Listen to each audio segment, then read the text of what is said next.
Look at chapter 2, verse 1.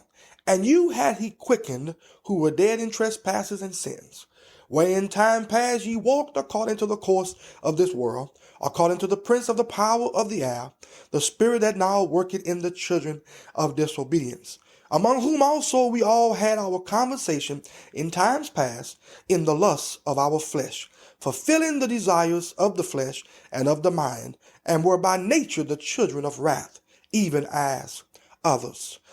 But God, who is rich in mercy, for his great love wherewith he loved us, even when we were dead in sins, hath quickened us together with Christ.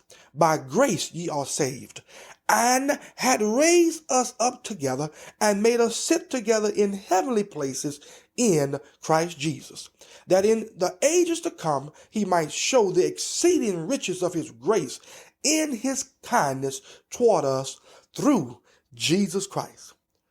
Listen, once upon a time, we were bound by the sin master. We were doomed, destined for hell. But God,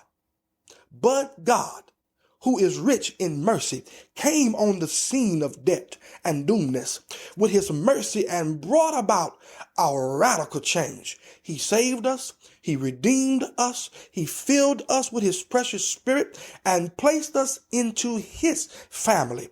When Jesus rose, we rose, and we are sitting in heavenly places in Christ Jesus. Our citizenship is in heaven, and he did all of this in order that he might show in the ages to come the exceeding, overflowing, intense riches of his grace in kindness toward us in Christ.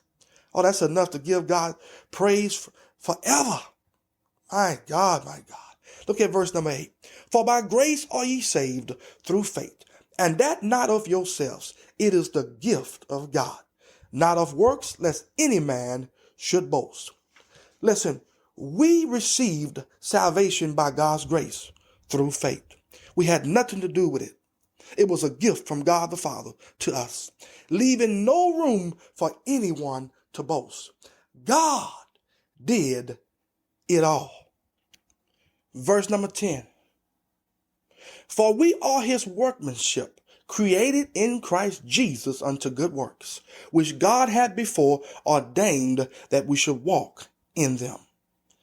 Listen, we have been handpicked by God to produce a life that is pleasing to him. God's gift of salvation to us should cause us to be so grateful to him by seeking with our whole hearts to live the kind of life that will bring joy to his heart. Look at verse 11. Wherefore remember that ye being in time past Gentiles in the flesh, who are called uncircumcision by that which is called the circumcision in the flesh, made by hands, that at that time ye were without Christ, being aliens from the commonwealth of Israel, and strangers from the covenants of promise, having no hope and without God in the world. But now, in Christ Jesus, ye who sometimes were far off are made nigh by the blood of Christ. Paul tells the Gentiles, believers at Ephesus, to remember how at one time they were identified as the uncircumcision by the Jews who believed in and practiced circumcision, and how they were once lost without Christ in their lives, and how they were alienated from the citizenship of Israel, and how they used to be strangers from the covenants of promise.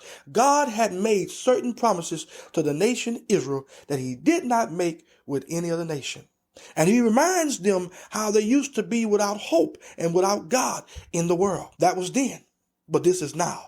Now in Christ Jesus, we who was afar off are made nigh by the blood of Christ.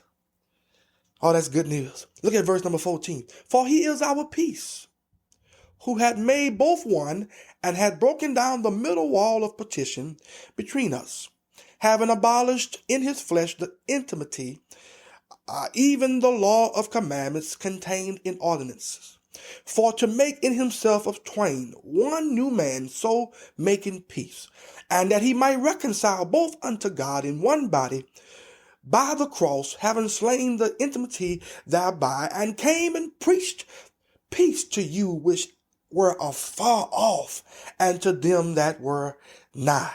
Listen, Jesus Christ, who is our peace, has made peace between the Jews and Gentiles. The middle wall, the fence or partition, the intimacy between the two has been broken down. The body of Jesus Christ now consists of both Jews and Gentiles. We are all one in Jesus Christ. We are all equal in the eyes of God. Verse 18, for through him we both have access by one Spirit unto the Father. And this is a very powerful verse. This verse contains the Trinity. It says here, for through him, which is Jesus Christ, we both, which is the Jews and Gentiles, have access in one Spirit. That's the Holy Spirit unto the Father, God the Father. Got it? The Trinity. All right. Every believer have access to the throne of God the Father through Jesus Christ. Look at verse number 19. Now therefore ye are no more strangers and foreigners, but fellow citizens with the saints, and of the household of God, and are built upon the foundation of the apostles and prophets, Jesus Christ himself being the chief cornerstone, in whom all the building fitly framed together groweth unto an holy temple in the Lord, in whom ye also are built together for an habitation of God through the Spirit. Now, Paul makes it plain here that the Jews and Gentiles in Christ are equal. The Gentiles are no longer strangers and foreigners to God. The Gentile Christians, along with the Jewish Christians, are one, and together we are built upon the foundation of the apostles and prophets of God. And Jesus Christ is our chief cornerstone, and the Spirit of God is at home in the body of Jesus Christ.